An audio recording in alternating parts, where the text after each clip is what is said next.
Brand new Sony A9 versus the Sony a7RII versus the Sony a6000. Which camera is the best? Let's see it in the video.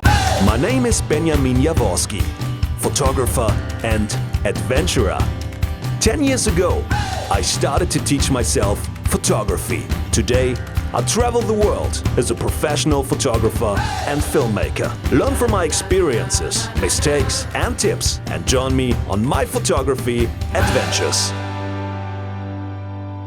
Almost look like a sport photographer. 3 cameras with me, all 3 cameras. I do the same setting now, I jump over this thing, and yeah, I hope it works with the camera and as well with the horse. All cameras I test in a real-life hardcore sport-like situation.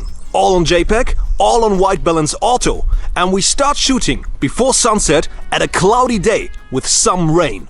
Tough conditions. The first camera I use is the a6000. I use all settings same except of the camera, so it's the same lens, 24 to 70mm G Master lens 2.8 on the a6000. Every camera has almost the same settings when it comes to shutter speed and ISO and all the stuff. And I go on continuous focus, I go on burst mode, and yeah, let's see what happens.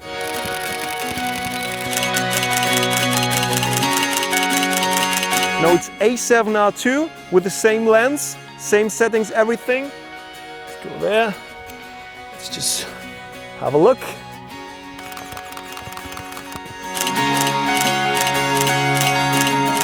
Okay, last shot, A9. Everything the same, 1/320th of a second, ISO 2500. You don't hear anything from the camera, it's just like if you were not photographing.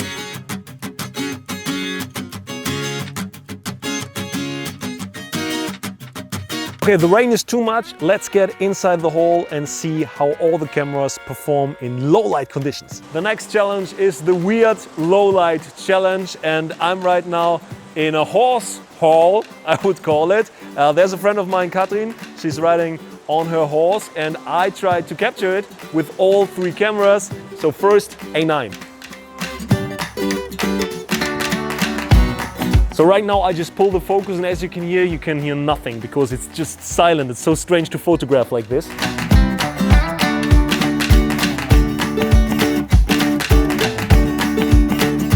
All right, now it's the turn of the a7RII.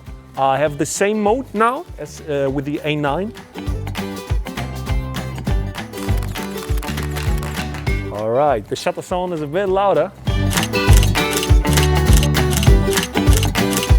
All right, now it's the turn of the a6000. Same lens, same everything, but now APS-C. I have to switch in autofocus. That would be a good idea, just to start with.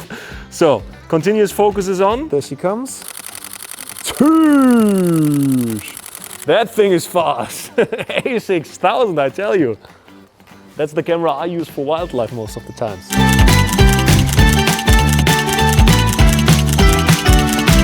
All right, a6000, very fast as you can see compared to the a7RII. You couldn't hear the shutter from the A9.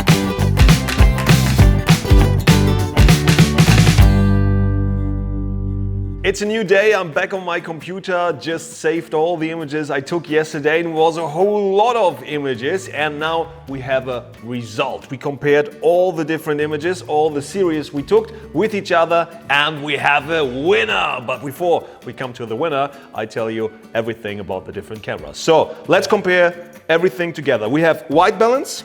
We didn't want to do white balance, but we had a very bad light condition in the horse riding hall.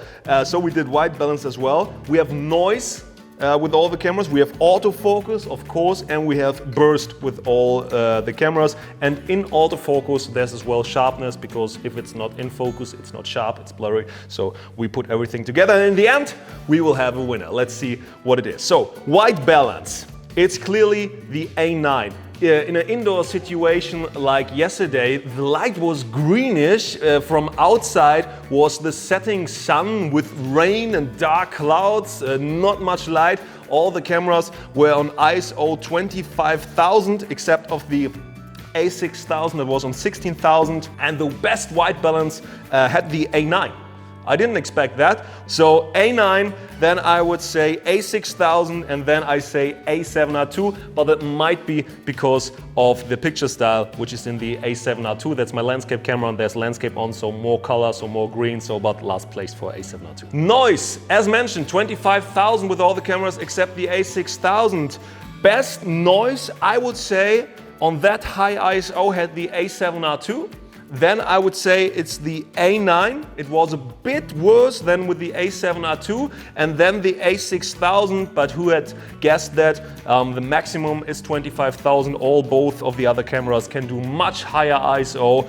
Both are full frame, that is APS-C. So yeah, a7RII, A9, a6000. Autofocus was no problem for all the cameras when we were outdoors. So we had not much issues shooting in an ambient light situation with enough light. But in a less light condition and with the horse passing more in front of the camera, we had some issues indoor. And there I can say winner definitely A9. Every photo was in focus, even with the horse very close in front of us. Indoor, the a6000 performed better than the a7RII with the same lens.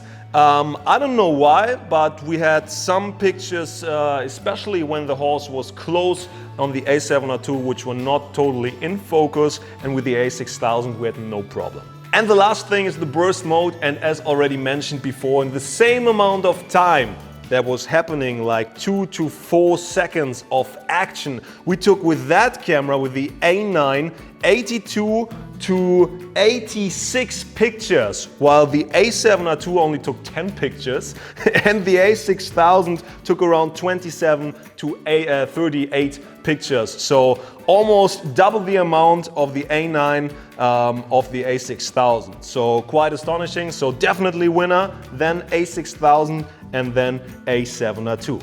So we have a winner, and the winner is, who guessed it, the A9. It's made for sport. It costs 5,400 euro in Germany. That's a whole lot of money. And when you compare it to an a6000, you can put almost 11 a6000 in this camera here. That is crazy, only for the body. And the a7RII is not made for sport. It's obvious, it's made for studio, and I use it for landscape. It has a great sensor, great dynamic range. I usually don't use autofocus. And what I want to show in the test is that the A9 definitely is the winner. It's a very, very good camera, but the a6000, which is a lot cheaper, can do as well great photos. So what is your opinion on the different cameras, on the brand new A9 or on the old a6000 or on the a7RII? Write it in the comments below, and if you're interested in different stuff, just write it in the comments. Hit thumbs up, share the video with somebody who's interested in photography as well, and subscribe to the channel, because we have plenty of more photography and filmmaking video coming in the next weeks and months. See you next time, and never forget, sag mal Einstellung, Digga, und haut da rein. Oh, and if you want to see more about the A9, there's another video just somewhere here. Just click it, and there are 5 great new features in the A9 that you should not miss.